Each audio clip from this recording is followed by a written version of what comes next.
feared through Killarney. Now I'm back to hitching with a win. But if Mickey Flynn should ever find me, I'll throw me caution all behind me and square off on that son of a bitch again. He cracked open a river too, he beat me solid through and through, danced a jig over my unconscious frame. I won me healthy sheriff fights, well lucky son, still have me life since Mickey Flynn beat me dumb and lame.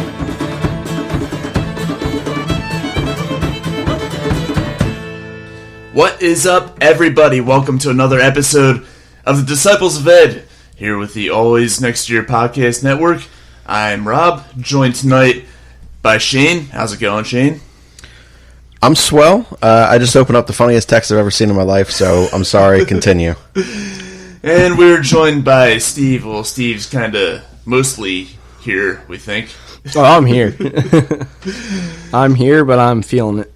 Alright, so before we get into everything, just a quick reminder, you can follow us on Twitter at Disciples of Ed. You can follow our personals. I'm at radio_Rob. Shane, where can we find you? You can find me at Shane_Mead. And Steve? At Schmitty324.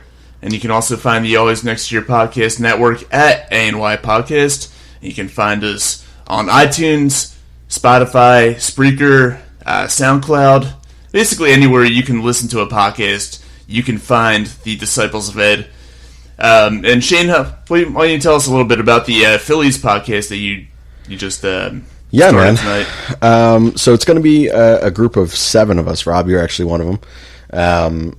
We have just, for the moment, named it the podcast to be named later. So the same acronym as player to be named later. I don't get it. I know you don't. No, I get it. Steve, I'm sure, will, if I need in a pinch, he'll come in and talk. But yeah, I create a name. Steve, by the way, has been drinking since last Sunday. I really have been, actually. Yeah, it's impressive. Outside of the work hours, I have been. What, you just 5:01 crack it on the Uber home? As soon as I get home, drinking. I love it. This has got to be the happiest we're ever going to hear of Steve. For those of you who don't know, Steve's a Chiefs fan, and he had the happiest moment of his life on Sunday. And I got to get the Chiefs logo tattooed on me now because I already have the Flyers on my heart. Yeah, where are you going to put this one? I don't know. That was my thing. We'll talk about it on Whiskey Ramble. All right, I dig it. I meant to ask you if you wanted to do it yesterday, but then I kept drinking. Yes, I just kept drinking. But yes, continue. Player to be named later. Right, that podcast to be named later. That was the joke. I got you. It's 7 of us, so it's going to be me, Rob. It's going to be from the TJ's One of Us pod. It is both Scott and Andrew, and a whole bunch of Joes. And yeah, Joe Berardi, who actually made his podcast debut with me for the pilot episode right before this one.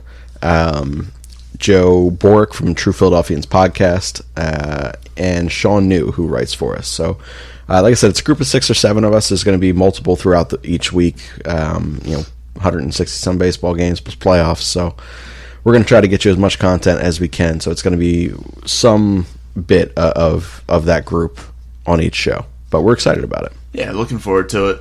Anyway, getting back to the topic at hand of this podcast, the Philadelphia Flyers, the biggest fucking enigma in all of sports. So they lose. I'm starting to think it was a trap game. They lose 5-0 to New Jersey. What was that, Thursday night? Yes. Yep. At home. And then they go on the road against the best team in the Eastern Conference, the Washington Capitals, and they just shoot their load all over them last night, 7-2. Fucking. How about Knack getting the Gordie Howe hat trick last night? Dude, I've been clamoring for him for how long? 3 years now? Saying this guy's going to be it. So we went to a Phantoms game, and Steve is like prospect god over here. He just falls in love with all these random nobodies, which is amazing. And here he is sitting here just all over NAK, Knack, Nicholas Aubé-Kubel. And this is another one where he was 100% right, so I have to believe that if he's right about this, he was also right about Jason Atkinson, which means someone's got to get him on a bus back. But that means I was right about Eric Gustafsson. Also the Gus bus. We're going to bring it all the way back to his very first one. Speaking of Jason Atkinson, I just found out last weekend that my buddy has a game-worn Jason Atkinson jersey. Damn, I should have worn my shirt. I went to like the store in the Neshaminy Mall, and they had a Jason X and like gray flyer shirt, and I had to buy it. I was like, one, why is it gray? Two, it's Jason X, and I have to buy it. I remember the one at Montgomery Mall had Jay Rosehill shirts like 2 years after he stopped playing for the team. Why? Fuck Jay Rosehill, man. Right? Like it's right up there. Like I went to a Flyers Rangers game in Madison Square Garden, and there was 5 people wearing Jody Shelley jerseys. Yeah, but it was it had to be his family. It had to be his family. Who else is buying that jersey? You'd be surprised. A lot of Philadelphia people. You know what? Nothing pissed me off more than seeing Zach Ronaldo jerseys being worn at games. I hated Zach Ronaldo. Because Zach Ronaldo was just, hey, let's do cocaine and play hockey. Which I'm a fan Honestly, he should have been your favorite player by that saying. But he was such a dog shit fucking hockey player. He did not deserve to be out there on an NHL ice. AHL, sure, do your thing. But Get your ass kicked. Yeah. You go check a ref, I don't give a shit. You're in the AHL. But no, he's still like getting called up to the NHL. I don't He's like an ECHL caliber player. He's AHL purely because of the fighting. Yeah, true. And that's, for the kids, Dan Bialowas. No, Frank Bialowas. Sorry. Yeah. Oh my god. Speaking of random shit, last Saturday night I went to the Flyers-Colorado game, and before the game I got drunk as shit, and then I walked into the arena, and I bought a Tyler Pitlick game-used stick. Yeah, that made me laugh when I got that text. How much was that? $100. Not bad. Yeah. I mean, that could have Was gone... it signed, at least? No. Nope. So it's just his stick? Just his stick, yeah. How's the curve on it? No, I is it a lilt? What is it? I have it on the player one. It actually suits me because I'm a right-handed... Not that I would ever use it, but... It's already been I'm used. a right-handed shot, he's a right-handed shot, and yeah, it's a nice-looking stick. All right. I asked the curve So question. Tyler Pitlick, for the record, and putting this on the record, Tyler Pitlick has a nice-looking stick. That should be the title of this episode. He's also got a big horn. Have you seen his girlfriend or wife? I have not. Is she smoking? I don't know. She liked one of my tweets. Seriously? I think so, yeah. Very nice. Yeah. Just tweet something good about Tyler Pitlick. She'll like it. Very supportive partner. But no, I asked about the curve because I have a game-used John LeClair stick. It is signed by him, but his curve is fucking ridiculous. It's insane. It doesn't even make sense. I don't know how you do it. But where is this one? It's in my room. Yeah. I'll show you next time you're over. Next time you tear your ACL? Yes. but yeah, that's why I asked, because some of these... it's a lot different now than it was then, but it's just... The curves just kind of fascinate me now. Yeah. Well, there's interesting curves on some of these sticks. Of the sticks. Yeah. Anyway, getting back to the Flyers with a 7-2 win over the Capitals last night, ruining what everybody thought was going to be a big night for Alex Ovechkin. Of course, 2 goals shy of 700. Instead, we ended up seeing Claude Giroux's 250th goal / 800th NHL point all in one fell swoop. And a big 7-2 win. A big comeback after the disappointing 5-0 loss to New Jersey at home. And where the Flyers are at right now, they're still on the outside of the playoffs looking in because of the fact that they have less wins than I think it's Carolina, who they're tied with points-wise. I want to pull it up. I've actually got it right. They're tied 67 points, but Carolina has 2 more wins. So, big win for the Flyers last night, going out there and beating a team that they probably wouldn't normally beat, and beating them in relatively convincing fashion after a bad loss. How big is that for the Flyers, momentum-wise? The thing about that is that they're 6-1-1 now against the Capitals, the Bruins, the Lightning, and it's typical Toronto, Philadelphia playing to the level of the competition. I know, but my problem with this is, you go on Twitter and you see everybody freaking out this was the best offseason ever. This was after sure, we're on a winning streak. This was all coming out after we shut out the fucking Detroit Red Wings. Right. Who are terrible. What, they had that was had 16, 17 shots in the game, something like that? Yeah, there was 2 shots in one period. And I don't hate on them too much. They beat Boston today. They did. It's because only Boston and I think Tampa, maybe Washington are the only two teams that have multiple losses against Detroit this year. But the fact of the matter is, like, you can get so high after you beat a shitty team and then get so fucking low when you have your biggest dog shit game of the year. That was the worst game of the year. It's not even close. Nothing went well. They didn't play well at all. And, like, it was the biggest bullshit game of the season for this team. Nothing happened that And went that shit right. happens. Yes, it does.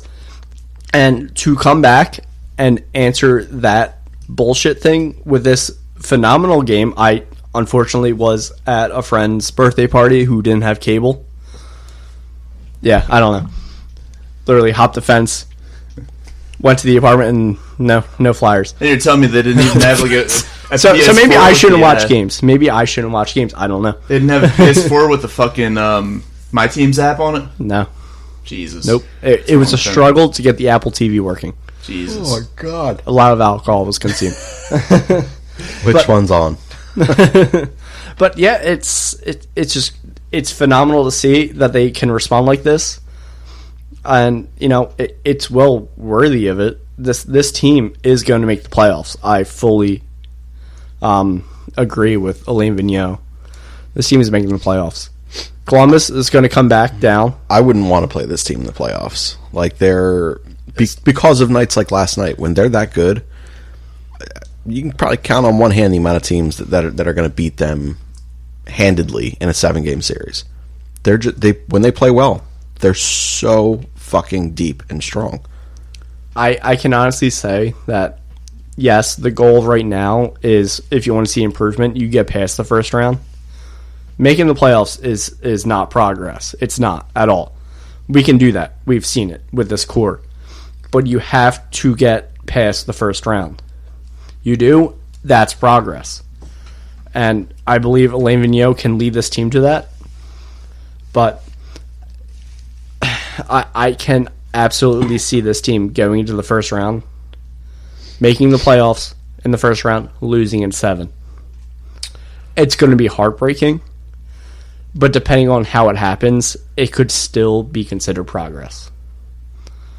Like, say you're that close every game, and then game 7 is like maybe like a 1-goal loss, Or a puck that hits every single pipe there multiple times. A la Kawhi Leonard. Yeah. Probably. Connecting hits the post 3 times. Yeah. I don't know. I just Probably. I feel like even losing in Game 7, it would leave me personally with the same empty feeling that I had when we lost to the Rangers. Was the 2014 playoffs, losing in Game 7 up there. I'm tired of the first round. We haven't won a playoff series since 2012. Yeah. And that was a ridiculous, fucking absolutely ridiculous series against the Penguins. That was the most fun playoff series I've ever seen in my life. Yeah. I can agree with that. It was also the worst fucking goaltending I've ever seen in the playoffs, but yeah. And when's the last time a team gave up 10 goals in a playoff game and still won the series? Touche. Probably Again, only that the time. Flyers also scored 8 goals in back-to-back games. Yeah. It was the worst fucking goaltending. Like, Marc-Andre Fleury, God bless him right now, he is still fantastic, but that was the worst piece of goaltending that he has ever done. Yeah, that was Also, Briz good. in a terrible system for him. Yeah.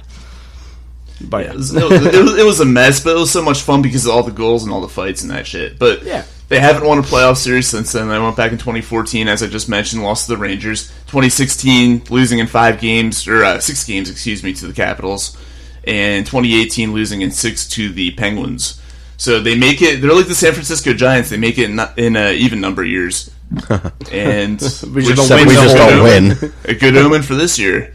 But yeah, they need to get over that hump because it's been way too long since they won a playoff series. So no, I will not be happy with falling short of the second round. I need to see a playoff series win this year. I absolutely agree, but at the same time, like I just mentioned, like, say it goes down to like that 7 games, depending on how the series goes. I mean, the last time we were in the playoffs against the Penguins, we got our asses wrecked, and like they still brought it to 6 games. Yeah, And, they won 2 out in Pittsburgh. In Pittsburgh, yeah. But at the same time, you're watching that series and you're like, no, this is fucking horseshit. This is not good. they win those 2 games, sure, but like no, this not much went well outside of those 2 wins, I guess. But like, if you make the playoffs, you get to 7 against, say, Washington or Tampa or Boston. They could beat Boston. They could definitely beat Boston. And again, like I said, they have such a good record against Washington, Boston, and I believe Tampa and Pittsburgh that, yes, that bodes well for the playoffs. It's just a matter of you get that. Also, the playoff fucking seeding thing is terrible. Yeah. Yeah. The fact that they don't reseed, it pisses me off. I just had this conversation earlier with my friend, and it's the Flyers play one of these teams that we have such a great record against in the regular season. They beat them. Who knows what the fuck happens? It could work out. And you know what? Flyers win in the East. My $5 bet could still hit. Oh, man. 235 on the payout. I don't know. Where is it? It's right underneath here. You guys talk. Well, here's the crazy thing. The Flyers, like I said before, they're still on the outside looking in. They've got 67 points through 55 games, 27 games left. It might take 100 points plus just to make the playoffs in the Eastern Conference this year. Yeah, that's wild. Yeah, you might see all 8 Eastern Conference playoff teams finish with 100 plus points. Which is, I said it the last time on the last show that the Eastern Conference of the NHL is effectively equivalent to the Western Conference of the NBA right now. So that's not true. The Western Conference of the NBA is like top heavy and then nothing. Well, I mean, it is now, but like a couple years ago, back when like the Spurs were good and stuff like that, it was a little bit deeper. But yeah, so is the West in the NHL though. It's right literally now, just really St. Louis. good. It's just St. Louis and then Colorado and Dallas. The and Flyers would be what, like a 3 seed or a 4 seed? They would definitely be the division leader in the Pacific, and then outside of that, This dog shit division. they would be 4th in the Central. So yeah, I mean that is a dogfight. The Pacific Division. That's gonna be really interesting It's to watch this year. NFC East of hockey right there. NFC least. NFC East. Sorry, the Chiefs won. I apologize. That's okay. It's all You good. can have yours, Hey, man. we were rooting for you. We were rooting for you. All right, I appreciate it, but back to hockey. Oh, man. So, big games coming up for the Flyers. They host the Florida Panthers, who they always have trouble with. That is tomorrow night. That's a big game. It's at home. It's at the Wells Fargo Center. And then 3 straight road games at the Islanders, at the Panthers again, and at Tampa. And then a big home-and-home with Columbus. So that is huge. Yeah, this is a really, really big stretch for the Flyers. And what is that? 7 games, I believe? Yeah, next 7 games. And how many days? Like 10, probably. Through the 20th. Yeah. So yeah, 10 games, 10 days. Yeah. I was joking, but it's actually real. That's how shitty these NHL schedules are. But then they barely have any road games after that. I mean, I guess that is beneficial, but like at the same Obviously. time, you're wearing your guys out because you're playing 7 games in 10 days again. I don't know how the hell we got to this point after the way that we started the season playing like 2 games in like 2.5 weeks. Oh yeah, we had the All-Star break and that week off, And the week off. Yeah, then we're fine, and then just bullshit schedule. Yeah, it's brutal. Just how it works in the NHL for everybody, right? Pretty much. Nope. No, Just us. just the Flyers. It's a joke, but like It is. it's a ridiculous. funny joke to us, but like it's a serious joke that like the NHL is doing this to the Flyers. Like I don't know. I usually try to like stay away from it. Of like, hey, they're trying to fuck the Flyers, but like this is like, what the fuck are you doing? Like, how are you giving so many games in such a short time frame? I don't know. I'll get home, I'll sleep, I'll go to work, and I will research this shit to see if any other team has something like this. But I don't think they do. I don't think they do. I follow a lot of shit on Twitter, like a lot of other teams, like medias and all that. I just don't see anything that's similar to this bullshit schedule that we get. The beginning of the season, now this, and I don't know. Rob, take it over. Looks like we have 5 back-to-backs. in the last month. And a half. And the crazy thing about these ridiculous. back-to-backs is I think they have one of them where both games are at home. It's always I think either it is both travel games day. are on the road or one is at home and one's on the road, which I fucking Yeah, hate. like home. The home and home. I think Well, it's home not and terrible. homes should always be, or not home and homes. Back-to-back should always be 2 home games. It depends. Like, I understand, like, the Well- Metropolitan Division. Like, hey, you're playing the Unders today, and then you're playing the Rangers tomorrow. Well, I yeah, understand that, yeah. but, like, or you're So the playing, first one, it's Florida at home, yeah. and then we just have to go to Long Island. Yeah, that's Wait, not hold bad. on. So it's home against Florida, and then we go to Brooklyn. Yeah. Yeah, And then the Brooklyn. next one is not bad either. It's at Washington, then home against and then Carolina. home against Carolina. So Okay. that's not terrible. Then We're Minnesota, away Edmonton, both at home. away in New York. But that's And another then thing. Like, even home if you're for at home, Nashville. like, why? So it's not terrible, but it's still. I mean, you're still on a bus, and that still sucks. Well, they do have at Dallas and at Nashville back-to-back. So that kind of sucks. That at does Dallas, suck. Dallas. I just combined them. Dallas. I just combined them at Dallas and then at Nashville back to back. Yeah. Yeah. That does kind of suck. And then- that's pretty shitty. At Jersey and home against Pittsburgh, which isn't that bad. Yeah. But I mean, they had guess. one a couple weeks ago. They were at St. Louis, and then the next night home against Montreal. Like, what the fuck? Yeah. It's just. But either way, it's still playing like Back-to-back games. Yeah. Yeah. And then even like if the travel is so minimal, you still have to play the next day. Oh yeah. Like, are you really getting like a good sleep on Not a only plane? the sleep, I don't know. there's treatment involved. Oh, These yeah, guys treatment. are blocking how the Zach how many- Ronaldo's doing cocaine lines in the fucking bathroom. That's probably why they're all doing that shit. Trying to get themselves ready to go. Drew Laterra's out there selling it. Fucking ripping them off the way that he ripped the Flyers off with his contract. He didn't. The Flyers didn't give him that contract. No. They didn't, but he still wasn't worth the money. Oh, 100% no, especially at that point. Yeah, That's another story, though. Yeah. Don't get But we me took that started. on in order Don't to get get me started. 2 games. God. One, it's me defending the Braden Shen trade. 2, it's fuck Joey Laterra. Oh, man. Well, good news is Carter Hart on his way back. So that will help with some of these back-to-backs that they'll have him ready to go to, split the duty with Elliott. How important do you think that is to have Hart back, given the way that he's played? Most of these games are going to be at home, and the way that he's played at the Wells Fargo Center throughout the season. Obviously, it's huge that you don't have to see an Alex Lyon out there. I mean, Hey, he won. He won against Colorado. He He didn't did play win. terribly.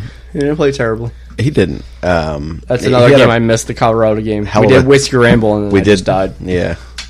I mean, he did get 6 goals of support that night, but he still won.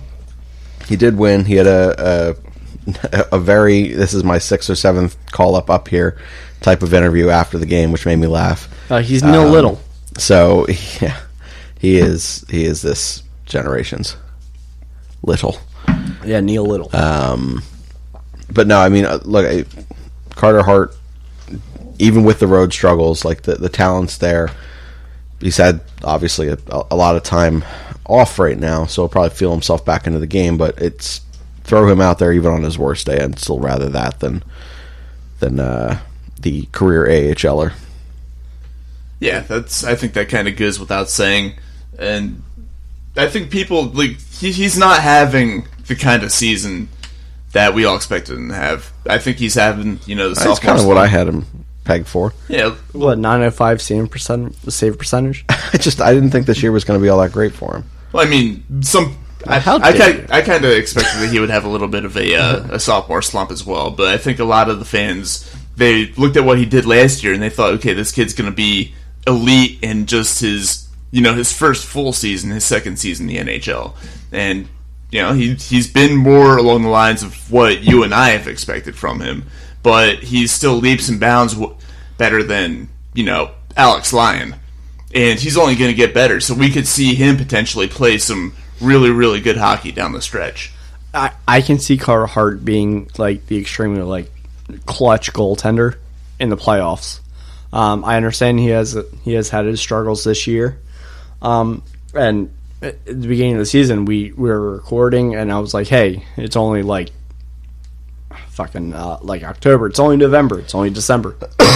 My thing now is he injury prone?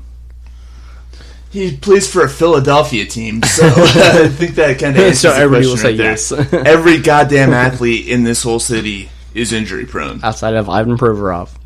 Outside Provorov, outside of Voracek, who's Giroux. a fucking Iron Man and plays for everything. Yeah, the Flyers are actually like a different breed when it comes to the whole Philadelphia sports and like injury prone. The real Even injury, if they're hurt, they play through it. yes, and the injury prone Except for Michael players. Neuwirth when he was here. Touche. But like outside of like that, it's like the players that are brought in that end up having the players that usually have injuries are ones that were brought in that may have had like something there that like it. Like Nolan Patrick, unfortunately, it sucks what he's going through, and I'm happy that he's practicing. But you knew that he had some like these injury issues before. Didn't he only have just the two core things? He had like He had a sports hernia. 2 or That. 3 like kind of like major injuries for juniors. Oh, he So, did have a second one? Okay. Yeah. But this migraines thing kind of came out of nowhere, though, didn't it? Didn't come out of nowhere. He blocked a million pucks with his face. He got hit up against the boards constantly. Like, he just didn't do a great job of protecting himself. So you're saying he's already got CTE? Look, Probably, and I think this was their best bet of like, hey, relax yeah. and let's ease you back into it. I'm happy he's practicing. But back to Carter Hart, it's like, there was no history, and now all of a sudden, like, last year he got hurt. Last year, what was it, ankle last year? Yeah, and this year, what was his injury now? His abs. Abdominal, yeah. I didn't want to say it. I would definitely butcher it. At least you're So like honest about it. that's 100%. So now like I kind of get concerned. Like originally, like going into the season, I had projected like, oh yeah, Carhartt's going to start this many games, Brian Elliott will start this many games, and it was severely less. He's already surpassed what I said, and that's because I think we both said 50-30 split. something like that. And then you said, like, Alex Lyon would get 6 games or some shit. I think I said he would get 9. 9 games. Probably going to be right I'm a about third that. of the way there. But we thought that, what's his name? We thought it would be because of Elliott. Yes, 100. Yep, that's exactly why I did that split. But unfortunately, it's Carter Hart getting hurt, and you know Carter Hart, he did struggle in the beginning of the season, found his groove At home. at home, much like the team. Meanwhile, he's giving up 5 goals on 10 shots in the first period every road game. It's better than Alex Lyon giving up 1 goal and 2 shots. I guess. The joke is that the percentage is the same. No, I get that. I don't know. Braun was out for a lot of that. Gostisbehere's not been good. And he was out for a lot of it. I think for a lot of Carter Hart's struggles, like, it was just... Their defensive, like they had different pairings every single night out there on the defensive end, and Phil Myers wasn't great, and Sanheim wasn't great. Ivan Provorov and Niskanen are pretty much the only two that have been consistent outside of Braun, but Braun got hurt. So I think through a lot of those struggles there, like it was just kind of one of those one thing after another type of things, and Carter Hart just it all snowballed so quick for him, night in and night out. That and seeing a new system in front of you. I do think that's you mentioned that before. That was early season struggles is what I felt. Yeah. And then like carry over, and then now I agree with what you're saying. It's the different pairings and everything. One thing is his puck handling, man. It scares the shit out of me every time. Whenever Carter Hart goes out there to like touch the puck, I am literally like shitting myself. More or less than Craig Anderson. I haven't watched enough of Craig Anderson. Awful.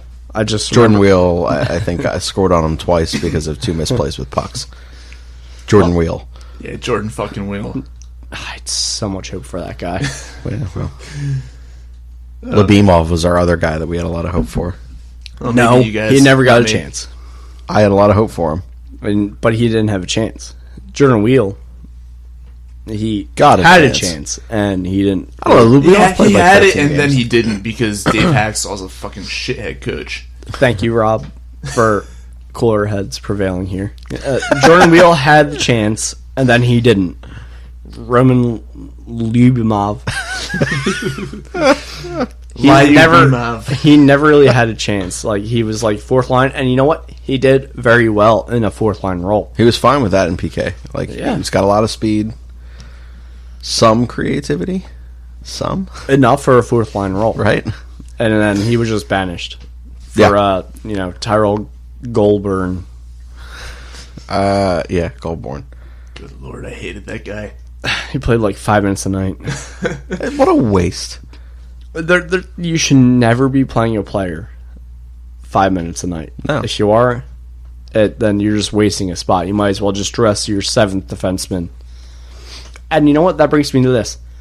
The 5-0 debacle it was against the Devils, why was Bunneman bumped up as opposed to Abi Kubel?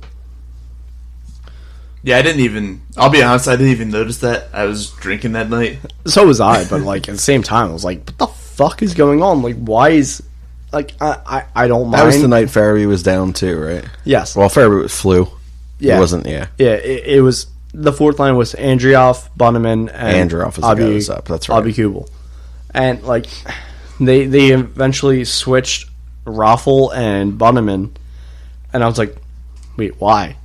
Just fucking slide Bunneman to the wing, bring up Abi Kubel, give him more minutes, because you know what he's going to provide? Better offense. He's been the most consistent flyer. He has been fantastic, Yeah. given, like, his role and just everything that's, like, asked of him. He has been fantastic. He has done everything that I said he would do. Extremely good 5v5 play. He will bring tenacity. He will bring skill. He will bring toughness. Like, it's crazy. It's actually working out. I've never been right before. Nothing's ever played out long enough to see if you've been right. Thank you. So we can't definitively say that you've been wrong. Right. But yeah, like that in that moment, like you're down like it was 3-0 at the time, and they brought up Bunneman to the second line, and I was like, what the fuck are you doing? Bring up Knack. Abi Kubel, if anything, is going to have a huge check that could potentially Yeah. change the momentum.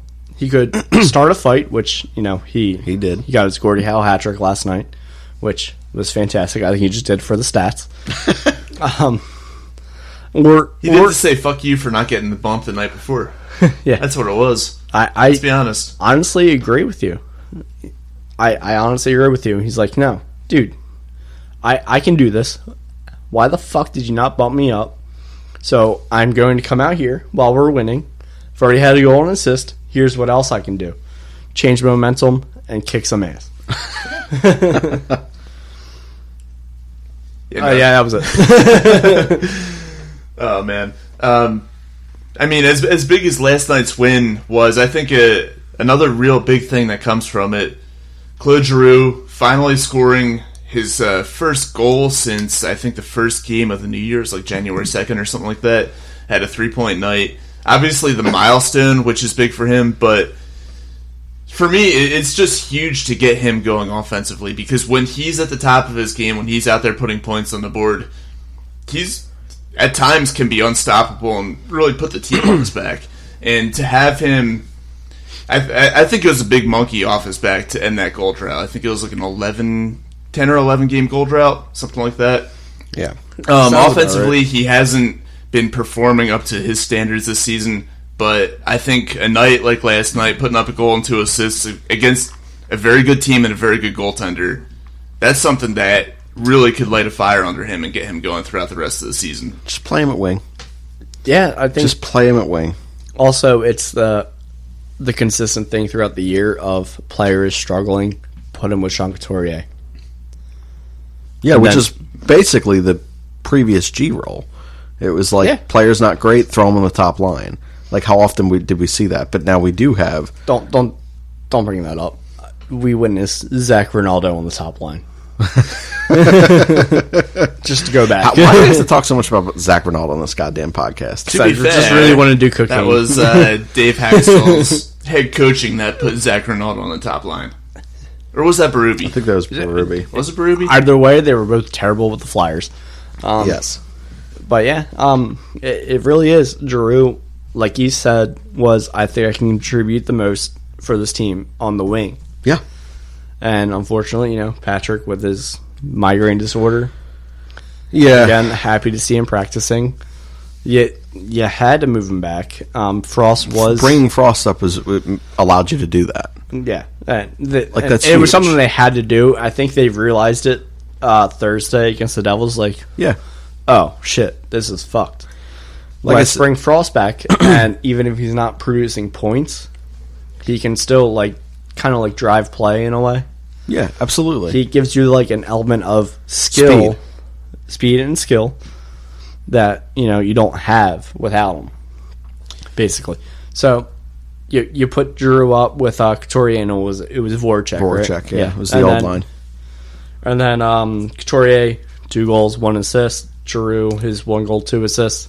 They also apparently moved Giroux back to the left point on the power play, which should have. Which is, I'm pretty sure, where his goal came from. Yeah, yeah. I did see the highlight of it, where he came in. Wicked. It's Good just find on Coots' goal too. shit. I missed that one. Yeah, it was. It's from behind the net. Yeah, it was pretty sick. But It was very sick. it's just a matter of hey, put Giroux in positions where he can make these plays. He'll get his points. It isn't even so much. I mean, look, I don't want to say it's not about the points, but in Philadelphia, it's just people just look at stat cards and that's kind of it. That's why.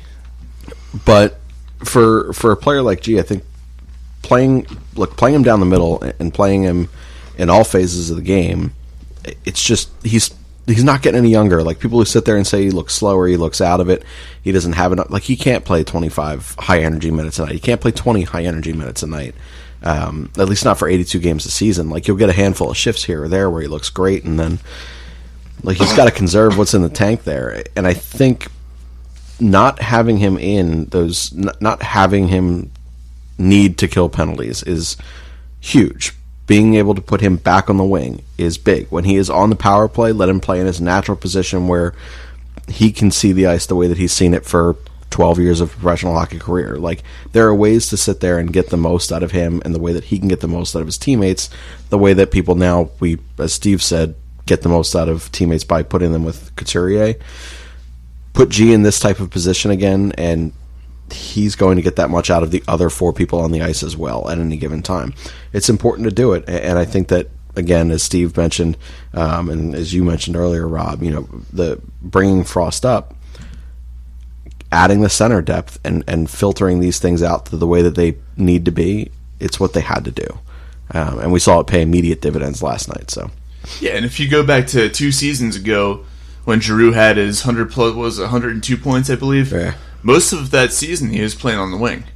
He had spots here and there when he. The problem was that was the only lining up line center, but that did anything. Yeah, it was the G, Coots, and Voracek. Voracek, yep. yeah, but the point remains that he was much more effective as a winger that season. I think that was when you realized it, yeah. basically. I mean, I think if I remember correctly, he started off the season at center, and he wasn't bad, but he wasn't I don't lighting think so. the world on fire. I think out of camp that it was one of the things that they had talked about was that he was going to start the season on the wing, and so I do think it was I thought it was crazy. I can't lie. At that time, I was like, "What the fuck are you doing?" taken away your top line center. Turns out to be one of the only good decisions that Axtell ever made. Yeah, Pretty much, yeah. I see nothing wrong with there are moments in the game where you need him down the middle, but pick those moments, make him primarily the wing. You just figure it out. Figure it out during the play, and it was like, okay, let's switch, and that's about communication and coaching, which I believe that we have very good of right now. Very good of. Yeah, that's what That was a hell of a sentence, Steve. Well, you made it work somehow. somehow I fucking figured it out. Yeah, well, Figured it. But also, Drew not scoring as much. I think I think it was Jordan Hall on NBC Sports Philadelphia. I just want to say CSN, but I can't. Nope. But he said, he was like, yeah, Drew's not posting the points that he used to, but it's not necessarily a bad thing, which is right, because we actually have fucking depth down the lineup. Yeah. And I said last year that we had our most complete team. Forward depth, yeah. Yes, forward depth. And it didn't work out. But right now, it seems like it is. Kevin Hayes, as much as I did not like the signing, Awesome. Excellent. in player general for us. of money, he has been fantastic. Giroux, not necessarily having to be like the main guy, is great. There's less pressure on them. That is definitely for certain. Yeah, and then it was ESPN that released an article about Konechny. ESPN did something hockey related. They've gotten a lot better since Greg Wyshynski has gone there. Fair enough. I had to be honest about that. I always made fun of people. Like, you go to ESPN for your hockey shit, but then Wyshynski went there from Yahoo, and it got better. But Got better.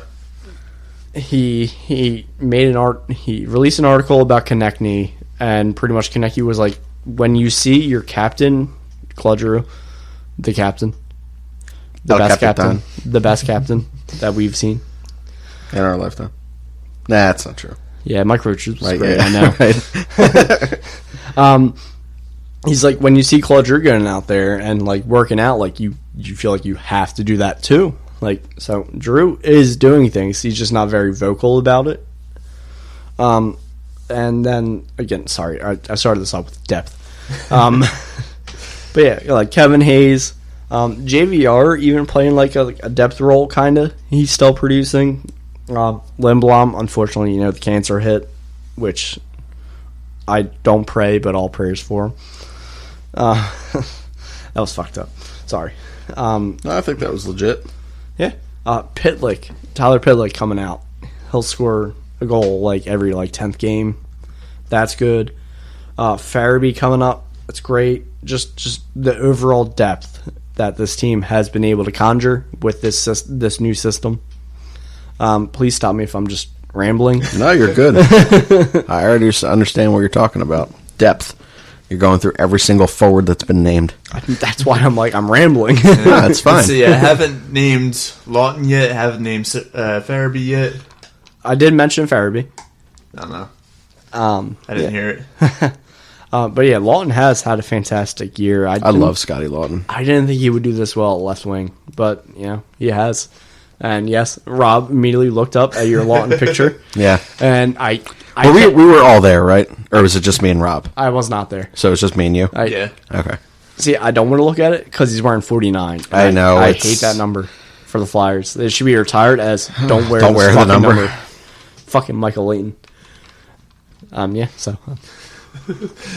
Point is, we got depth at the forward position in a way that is actually producing, unlike last year where me and Steve both said that we thought we had the most depth that we had seen since 2012. Yeah, we've got 7 guys. I'm looking at it right now. We've got 7 guys in double digits in goal scoring. We don't have anybody who's letting the world on fire. We don't have... I think we had 9-10 goal scorers in Hackstall's first year. I think White even had 10 goals. Either that or he hit 48 posts. I can't remember. It was probably both, actually. It might have been. He was really snake bit that year. He also looks like a snake. Dude, I loved him. I would have gladly brought him back. Now for the contract that he ended up getting, but yes, I agree. What did he end up getting paid? Like $2.5 $1.5 million a year. Okay. That's too much for me. For a fourth line guy, yeah. Just a center, just a meh replaceable guy. Yeah. Well, pitter patter. Let's get at her. Pitter patter. I thought Rob had another point there. Yeah, sorry. No, I was just looking through our remember that. stats here. I was trying to see where we are in comparison to some other teams in terms of guys who have reached double digits. And, obviously we have the teams like Pittsburgh and Washington who are just, up and down the lineup. They have guys who are scoring a lot of goals. But the Flyers, for what it's worth, they're right there with them. I mean, as I said, 7 guys, I believe. Yeah, 7 guys with double digits. Konechny's still leading with 18. He retook the lead over Kevin Hayes with his goal last night. But how about that, though? Kevin Hayes, they brought him in $7 million a year, 7 years. Nobody really expected him to be like a .14. It's the .14 that everyone gets pissed off about. Yeah, it's whatever. Yeah, I get pissed off at the 7 years. Me too. And then also, but I'm okay with it this juncture. He has played so fucking well that I can't argue it right now. Yeah, I don't think anybody saw him. I mean, granted, 17's not, as I said, lighting the world on fire. I don't think anybody saw him being the second leading goal scorer at this juncture in the season. No, and also him and Konechny have kind of been like alternating between it. So yeah, which is cool. And he's scoring a shit ton of shorthanded goals. Yeah, we haven't seen this since Mike Richards. I had to bring him up again. Sorry. I like it. It's all obligatory, like 5 Mike Richards mentions in every show. Also, the Chiefs won the Super Bowl. Sorry, that's it. And Furkan Korkmaz's back-to-back 30-point nights. You know what? Now that you mentioned, I saw somebody. I got a notification that somebody liked one of our ANY podcast tweets from back over the summer when Furkan apparently signed with some Turkish team. I got a notification that somebody liked it tonight. Was it a bot? I don't know. But I got a notification tonight that somebody liked that tweet, and I thought that just out of the blue, like today, Furkan decided to go back to Turkey. I was like, what the fuck? And then so I opened the notification, and I saw the tweet, and it was dated like June 25th or something like that. Like, what the fuck are you sifting through on Twitter to find a tweet from June 25th? This dude's got 5 follows, so it's a bot. He immediately found it. Yeah, found it. So I'm going to bring this up. Seattle. Ooh, the Seattle hockey team expansion draft. The Flyers. Who do you think gets picked from the Flyers for Seattle? Ghost. I think Ghost is going to be moved before then, but I too think that Ghost will end up getting traded. It's so disappointing because he can be so electric, but I think the injuries have caught up to him, and the system, he hasn't fit it very well, which is crazy. I thought he would have. Yeah, we were both wrong on that one. Yeah. I think it'll be Sanheim or Myers because with what's his name coming up. Jesus Christ. Thank you. You think that maybe, depending on how they feel about the goaltending situation, that Brian Elliott might be one of the guys? He'll be a free agent by then. That's right. So, yeah. My 3 big names for it, of who the Flyers could potentially lose in this expansion draft. It was JVR, Voracek, and Ghost. Yeah. They can go ahead and take Ghost. Yeah, but I know you guys love him. I do. I still love him, and I think that Thursday was a shitty situation to put him in, and Vigneault even said that. And even that Miles Wood, his second goal, I think, where they passed it back to Ghost, it just bounced off his stick. Shit like that happens. And he was trying to get back. He was like, fuck, and then he dove. Which I understand. In the moment, you're like, what the shit? But Provorov had a bunch of those his rookie season where, he lost control at the blue line. Or fell whilst skating and gave happened several times in Chicago. It was 17 times a game for this first 2 or 3 weeks. It was rough, but so I do get that occasionally. That Chicago game. That's what I'm talking about, man. Mm-hmm. Oh no, that was the next Chicago game with the 2 goals. Yeah, Chicago game. He had his worst game of his basically career, and then the next game he was like, Chicago. I'm fucking legit. Yeah. But yeah, I if Ghost is still here, I think you're protecting Myers, Sanheim, and Provorov, obviously. So he is potentially exposed. So is Niskanen if he's still here, or if they want to take the risk at grabbing a UFA. I'd keep Niskanen right now. Absolutely keep Niskanen. I'd do what you can do. Yes. As long as the money... Braun, too, has been really good, man. I don't know. That's crazy. Yeah, I'm so surprised at how much he jumps into the rush and how much I love it works out. Yeah. Yeah, he seems to be really smart and has a really good feel for when to do that. Yeah. I can honestly say I'm honestly surprised with how well he's done. Justin Braun, living proof that advanced statistics don't always tell the full story about a player. Go fuck yourself, but you're right. Oh, yeah. We're totally not even talking about Haig as a potential. Exactly. That's the thing. Who's good at hockey again? Yes, he has actually been doing really well. But yeah, like at JVR or Voracek, like it depends on like how it comes out, like who you have to protect. But I'm thinking like if Ghost is moved, I think it's JVR. I don't think they want to take on the Voracek contract, no matter how much that he actually makes it actually plausible for him to make this money now. As much as people want to say that he doesn't earn his contract, his $8 million a year is right in line with what he's producing, especially when you always had that argument. Yeah. Yeah, but then again, this also presents kind of a unique opportunity for the Flyers to get some money off the books and get a little cap room to work with. Oh yeah, 100%. And I feel like Ron Hextall was kind of thinking about this when he made his JVR deal. Sure, 3 years down the line, 2 years. 2 years. Yeah, 2 complete seasons into the third. Yeah. Yes. Took me a Halfway through second. his first year with JVR, but that he signed him to. But yeah, Ron Hextall was just the woke mind. He's basically You like just said woke mind. he was. You're All right. funny. I know that. But no, he was always thinking 100 steps ahead outside of coaching. When he came into contracts, when he came to scouting, him and Chris Pryor had a fucking fantastic thing going on. We are in this position right now because of Ron Hextall and everything he did with the drafting. And, I guess now. You with just coaching. lost listeners. Why? Because I'm defending Because you're Ron Hextall? correct. Oh, okay. He was basically the Flyers win the Stanley Cup this year or 3 years down the line. Our first, We can thank Ron Hextall. He would be our Ed Wade. and I was just going to say, our very first hockey show, Rob, before you ever became a member of AMYP, and me and Steve were talking to nobody, not knowing what the fuck we were doing. Steve, that's exactly what he said. He said it's like the Ed Wade thing. He said, you need your Pat Gillick. He can build you up so high, but you need someone else to take you over that hump. It was one of the very first things that Steve said for AMYP. So Before it was even named AMYP. So, nice you're- callback. You're saying that Chuck Fletcher is Pat Gillick. Not Maybe. necessarily, but in the parallels are kind of there. I could say it. He hired Vigneault. He made that Hartman for Pitlick trade, and like if it happens this year is what I'm going at. He made that trade.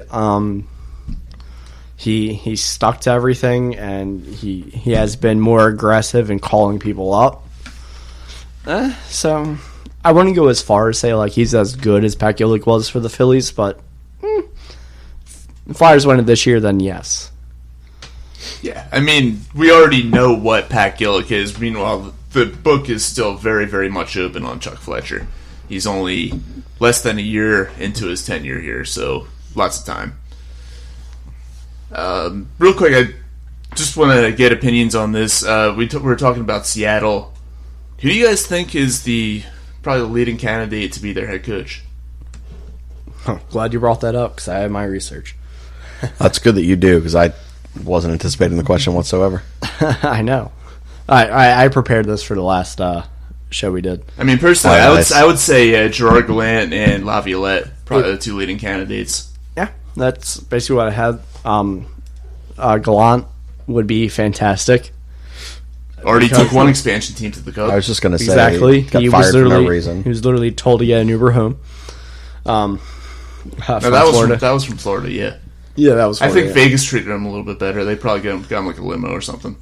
Yeah, but the thing is, like that firing made zero sense. It made zero Right. sense. It's like Team in playoff position. And they've been worse since then because DeBoer's I mean- a shit head coach.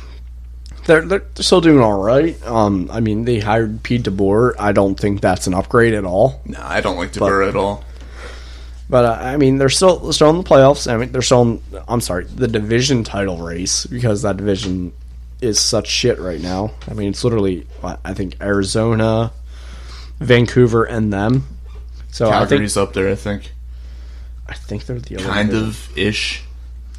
I don't know. Sorry, it's Vancouver, Edmonton, and Vegas. So yeah, I think they can still pull it off, but that's because like they had the players. Laviolette, if he wants to sit out like a full year, sure. I had something like maybe Mike Babcock.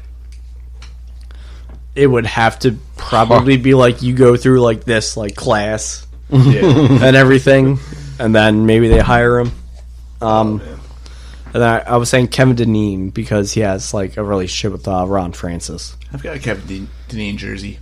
Hartford Whalers. Yeah, I was just gonna say you've worn that here. All right, so we're running out of time here on this show. Real quick, Rage Room moment of the week. What do you guys got? Shane, we'll start with you. I am going to go. Everything's pissed me off lately, so it's been tough. I'm gonna go with a minor thing, just to show you the level of like just dysfunction that I work with on a day-to-day basis. Oh, jeez. No, not through work, like me, my own brain. Okay. So when you get a 2-prong plug-in to plug into an outlet, it can only actually go in one way. I will undoubtedly every single time put it in upside down, which I did not know was a thing until I moved into this home. Every single time I will try to plug it in, and it will not go in. Just the same as every single time I take a true false test. It does not matter, even if I know the answer. I have gotten it fucking wrong. If you give me 2 options for anything, I will forever choose the incorrect one. Are you rubbing nipples? What's happening? No. I did a lot of push-ups last night. Why? Did you think you were going to get laid? No, it was a contest between a bunch of dudes, Drunk guys? That's Yeah. weird. I lost, but when you Why? You don't have too far to go down with the gut. But when you scale it down to like the fat, yeah, I kind Pound for pound? yeah. All right. Good stuff. Steve's getting over here getting yoked.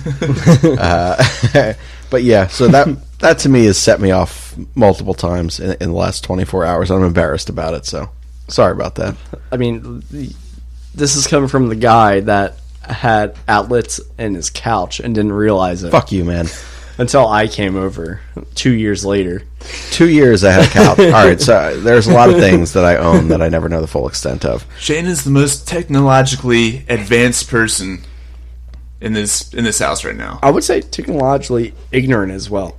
Yeah, I'm just not smart. To be fair, Steph didn't know it was there anyway. It's true. None of us knew that it was there. Steve plugs into the damn couch. I'm like, are you kidding me?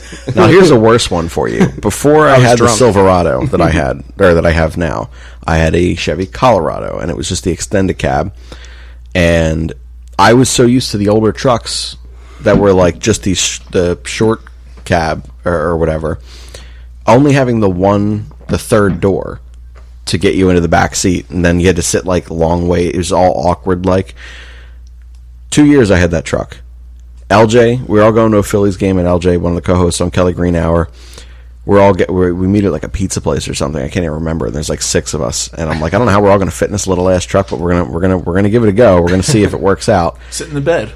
He opens up the fucking 4th door that I did not know existed. 2 years I had this truck. I've been having people crawl over to the other side like a jackass. So Steve tells me when outlets exist in furniture that I purchase, and LJ reminds me where doors are on my property. Not the brightest of humans. Oh, man. I mean, you are, but it's when it comes to these little things, no, you're not. You're bright, but ignorant. Yes. I would confirm that, yeah. All right, Steve, what do you got for your Rage Room moment of the week? It is tough. It has been a good week, mainly because the Chiefs won the Super Bowl. Of course, man. I have my constant work issues, but if you want, you could take this moment just to brag about the Chiefs.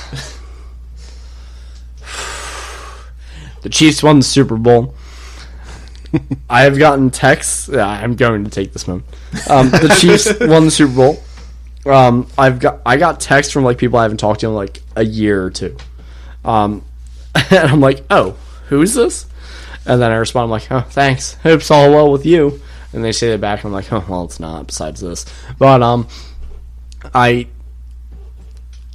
my problem is like my reason for following the Chiefs now. Everyone's like, well, that's a stupid reason now. I mean, Andy Reid won you the Super Bowl. Me, I'm like, well, I hated him at the time, and I still don't like him. I guess I feel better about him now, but it really only happened because of Patrick Mahomes II. So I guess I would say it's like, why are you a Chiefs fan is my rage room. Fair. That's a fair. That's fair. That's a fair. Is that what I said? Yes. Sorry, I've had a lot of NyQuil today. I'm very under the weather. I've had a lot of whiskey today. And you're more functional than I am. You're up, Rob. All right, my Rage Room moment of the week. I don't even remember the name of the restaurant I was at last night, but a friend and I went out to grab a couple drinks and get some food while we were watching the Flyers game. This place in Newtown, I forget it wasn't the Green Parrot, so I was going to say it wasn't the Green Parrot. no, it was some other bar in Newtown. I forget what it was called. It was a Rich Row pub. No, Okay. but Steve's just gonna keep asking. but yeah. No, I have nothing anyway, else now.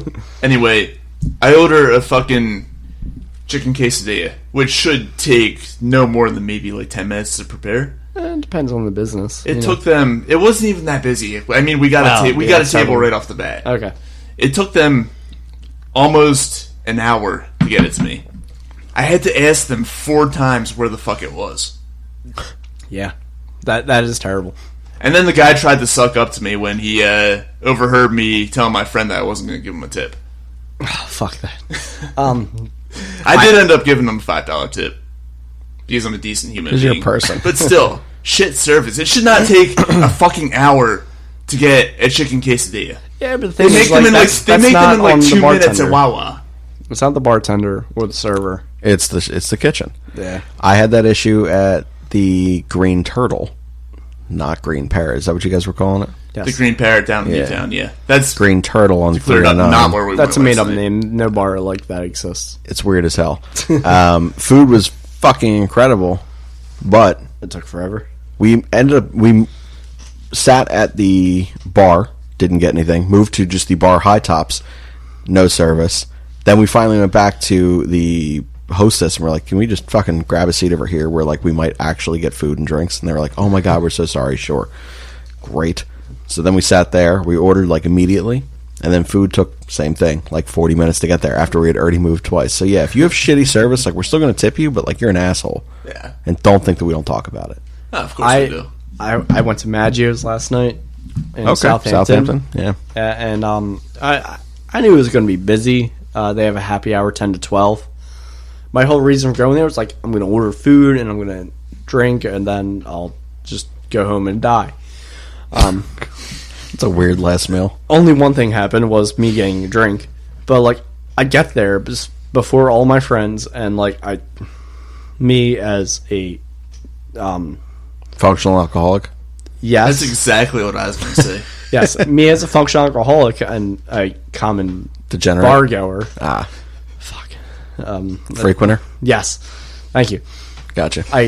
I'm looking at it, I'm like, everybody's like, okay, everybody's like crowded here, but look at that open spot. So I walk my fucking fat ass over there. And I'm standing there, hands just obviously no drink, waiting to get served. 25 minutes before I got a drink. And I was like, this is weird. So we all experience this. Yeah, we all had bad restaurant experiences this weekend. Ooh, I had a good experience this weekend. Did you get the sex? No.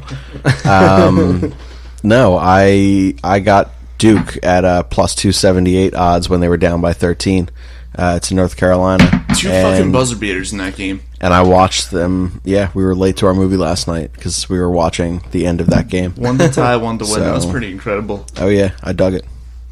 Anyway, speaking of getting mad about restaurants, we're going to have restaurant reviews. I think are probably going to be a pretty big part of a podcast that Shane and I are going to get started. We haven't named it yet, but it's going to be a Philadelphia-themed podcast, so definitely stay tuned for that. We will be coming forward with a name and social media and all that kind of stuff within the next coming days here. So I did definitely not stay know tuned for this, that. and I will send you. You're more than welcome to join. No, I don't want to join. I'll just be drunk again.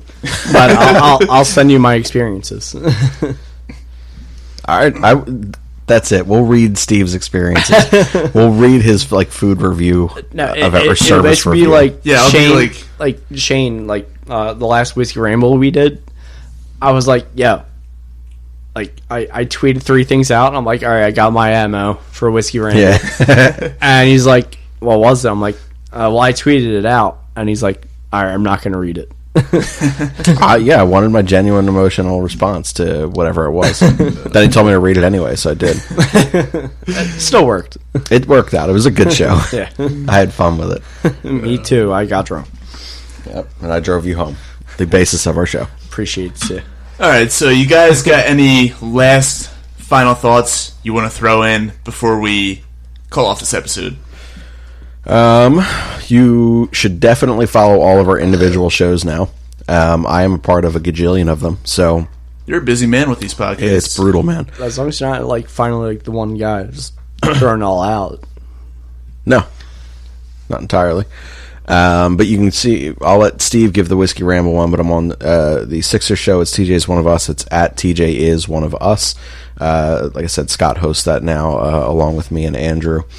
Rob let you know about our Philly themed pod, and I'm super excited for that one because one, I love food, two, I love our city, so there's always stuff to do. So we'll get some like burlesque interviews in here. Is one of the other things that I'd like to do is to go down there and catch a burlesque show. So Steve, you're welcome for that. Just hot Try and see chicks. some strippers. You don't even have to invite him. We'll probably just go and find him there. I haven't been to a strip club in like 4 years. All right, well, we'll do a Maybe review even of that. longer. Like anything, we'll see how it all plays out. But I'm excited for it. Here's That'll be how a good time awkward with Rob. Steve was at the strip club. That could be the entire show, actually. You're telling me you 100%. don't frequent those shithole ones down Levittown? No, I really don't. That's kind of surprising. No, I've only been cheerleaders and this one place in New York. Okay, Cheerleaders, I spent way too much time at that one day. that one day. Phillies home opener. Also, we do have the Philadelphia Phillies pod that we just started. We mentioned it at the front end of this, the podcast to be named later. And Connor, our Crossing Borders guy, I'm on his show as well. You can find that on, I don't know, Spotify, I think. Just check for Crossing Borders. But he does a good job over there with Unwrapped Sports now. Connor's left us for that. I feel bad. I still need to touch up the logo for that Crossing Borders. Looks sharp. It's okay. It looks good. But Steve, talk about your Whiskey Ramble. Give your stuff. Bad time to ask me that. I was finishing my beer. Yeah, so you can catch me at Schmitty324 on the Twitter. And also, I do Whiskey Ramble podcast where I literally am Drinking whiskey Progressively and drunk. rambling. Yes. Thank you guys for filling me in and filling the fans in and the listeners. It's basically what you're hearing from me now, but about life. Sometimes sports as well. But you can also follow that on like Spotify. We also have a new Twitter for it. It's at Whiskey Ramble PC, even though it's not PC at all. PC stands for podcast, not politically correct. Yes, Yes. There weren't enough characters for the Twitter handle, so we made an ironic joke. Well, at least Shane did after I took a shit and made it. That's correct. Then it was my turn in the restroom, so I put my contributions. But yeah, catch me there. I will also probably sometimes go on rants about hockey and everything sports related, bet related, and Shane will be the sober one to Dude. stumble over his words. It's true. And then drive him I home. don't, and he will drive me home, and I appreciates that. Gotcha, buddy. And I'm always thankful for being here on the Disciples of Ed podcast. Yeah, it's been good having you guys along for this one. We went way over what I thought we were. We're almost like at an hour and a half or something like that. Something like that. Kind of. Once again, you can find us at Disciples of Ed. You can find me at radio_Rob. You can find Shane. Where are you at? Shane_Mead. And Steve, once again. Schmitty324. All right, and just a quick reminder, if you're looking for anything to eat during the Flyers game or during whatever it is you have going on, you need food, go to Just Food. 215-794-FOOD. They're located. They have a location in Buckingham Green, which is off of, I believe, York Road in Buckingham. They also have a location at Delaware Valley College. Probably the best food option out there, no matter what event you're trying to cater to, or if you just want to go in and grab a bite. They got so many great selections there. Once again, it's Just Food, 215-794-FOOD. And thank you for listening to this episode of the Disciples of Ed. We'll be back with another one shortly. A fighting man I used to be, revered and feared through Killarney. Now I'm back to hitching with the wind. But if Mickey Flynn should ever find me, I'll throw me caution all behind me and swear I'll fall. that son of a bitch again. He cracked open a rib or two, he beat me Sunday through and through, danced a jig over my unconscious frame. I won me healthy sheriff fights, well lucky son still had me life since Mickey Flynn beat me dumb and lame.